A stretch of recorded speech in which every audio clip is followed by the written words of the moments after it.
92% of people who try to form good habits fail, and it's no wonder why.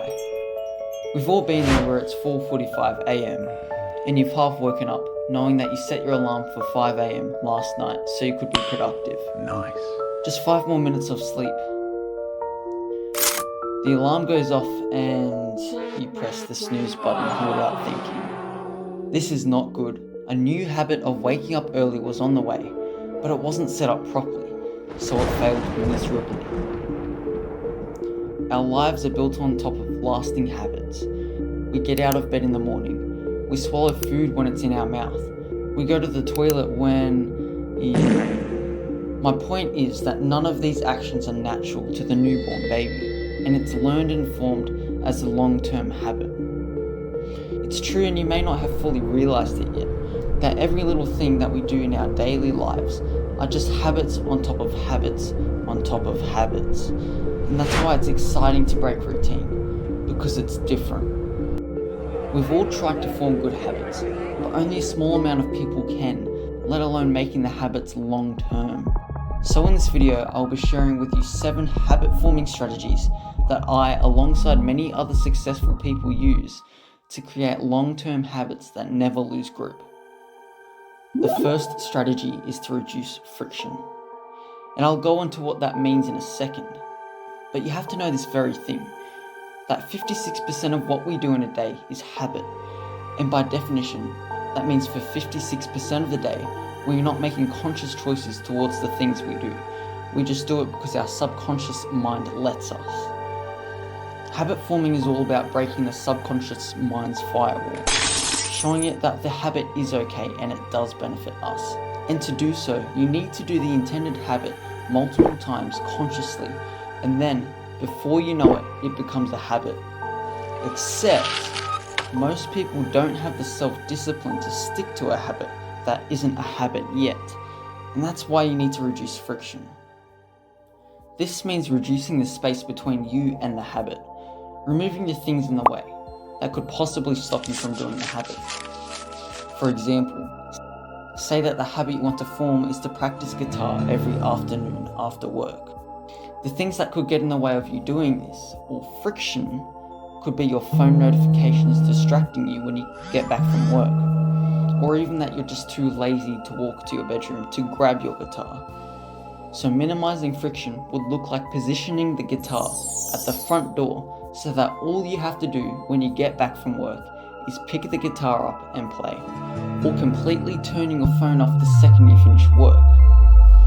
Removing friction doesn't necessarily mean that you have to remove every single distraction. It can also mean that you make the habit you want to do the distraction. How? Well, continuing on with the guitar practice example, you would rearrange your environment so that the guitar is the main thing you see when you walk in your house, your bedroom, your hallways.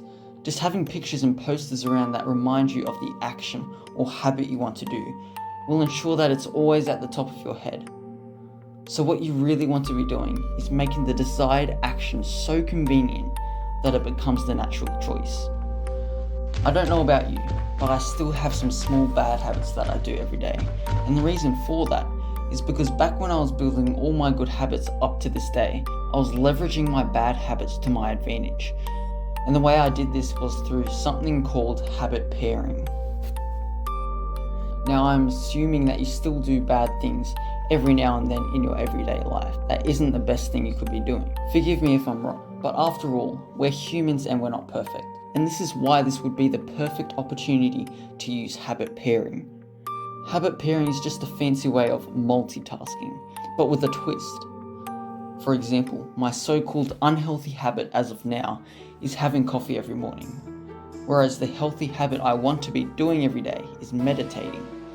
Now the way I use habit pairing is to fill my cup with coffee, then fill the kettle up to the very top so that it takes as long as possible to boil. Then as soon as I press the button on the kettle to start boiling, I go to the nearby carpet, shut my eyes, and meditate. And when I hear the loud click the kettle makes when it's done, I know I can get up and finish my morning coffee. This is just one way you could replicate habit pairing for yourself. All you do is identify the habit you want to do, find an unhealthy habit you currently do, and combine them. When trying to build a habit, it's easy to fail because it's not a habit yet, and even easier to fail if you don't have an accountability partner. Now, an accountability partner could be a friend, brother, sister, cousin, or anyone you can mutually trust, and all they have to do is listen. Listen till you tell them about the habit that you want to build. A lot of people think when they hear accountability partner is someone that pushes you and motivates you, but that's not what I'm talking about. The reason an accountability partner works so well on you accomplishing your goals is because of shame, a sense of psychological pressure of disappointing them. And if you can find someone that pushes you and motivates you towards your goals, ask them to help you with motivation. But the pressure of saying that you're going to accomplish something is more than enough. If you want to take this a step further, tell multiple people, tell everyone you can. Obviously not on the street and all, but everyone you generally talk to.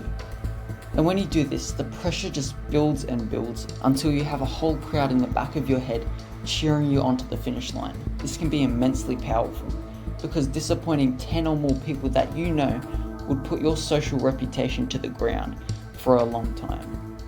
The fourth strategy into creating long-term habits effortlessly is to reprogram your brain into liking hard things. And once this is done, you can basically be unstoppable. You'll always be able to overpower that part of your brain that tells you to not do the good things. This is a simple mindset shift that will change the way you view things that are hard to do. Now, I presume that when you have something hard you need to do, you say, I have to do this, I have to do that. When you're told at work to do something, you think, I have to do this. Now, this is a correct phrase. However, this can be said differently, changing the way we view the hard things. Instead of saying, I have to do this, say, I get to do this, I get to do that. So instead of using words of forceful nature, use words that display opportunity and advantage. Now, this probably sounds like it would have no effect, but the reason this works is rooted in psychology. When you perceive an activity as something you have to do, it feels like a chore, triggering resistance and a lack of motivation. This subtle change in language rewires your brain to view challenges not as burdens, but as opportunities for growth and improvement. When building lasting habits, small achievements throughout the way is what keeps you moving forward. This tool encourages you to keep moving even when your willpower gives up upon you, by turning your daily efforts into a visual representation of your habit-forming journey. Now, if you don't know what I'm referring to at the moment, I'm talking about using habit trackers. They can be handwritten or printed, but the whole point of it is to visually represent the amount of consecutive days you're able to accomplish the habit for. Now, I recommend making your habit tracker on paper because in my experience, when I do it online and print it, I end up being too focused on the aesthetics and how it looks instead of the raw intention of the habit tracker. And the way to counteract this problem that I have and that you may have is to simply get a piece of paper and draw lines like this. And don't use a ruler, again, to counteract the problem of caring too much of how it looks. Write your habits on top and make a grid where each box represents a day.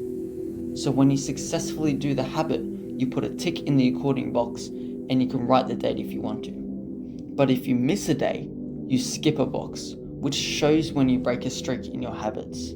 The point of making a habit tracker is to show how many times you do a habit consecutively, which can then give you a sense of achievement when you look at your habit tracker and, hey, I've meditated 10 days in a row, and motivates you to keep going. The sixth strategy is a small mental shift that prepares you for failure. You can think of it as a safety net for missing your daily habits. It's a simple yet effective backup plan. Never miss twice. So by the name of it, you should already be able to guess that this strategy/rule means you can never miss doing a habit twice. So even though missing a day of doing your habit has the potential of declining your improvement, it's still not the worst that could happen. However, when you miss just 2 days in a row, it skyrockets your likelihood of not completing the habits on a daily basis in the future. And this is obviously something that you don't want to happen. So stick by the rule of never missing twice. And if you miss one day, you have to make sure you get back on track so you don't fall off the rails. When building new habits, the biggest mistake people make too often is to do too much too soon. When a task is too easy to do, you are more likely to consistently do it. Well, obviously, you're thinking, but what if you made all your habits so easy that it's no hassle in doing them? It's actually simple to do this, and it's by starting small and working your way upwards. Going on a no carbohydrate diet is hard, but cutting one specific food out every 3 weeks is easy. Running a 10k is hard, but jogging a 200 meter is easy. When you start a habit ridiculously small, it becomes so easy, to the point where you almost have to resist making the habit harder. If you want to see more productive videos on your homepage, please subscribe, and the algorithm will do the rest. But until then, this is your future unlocked.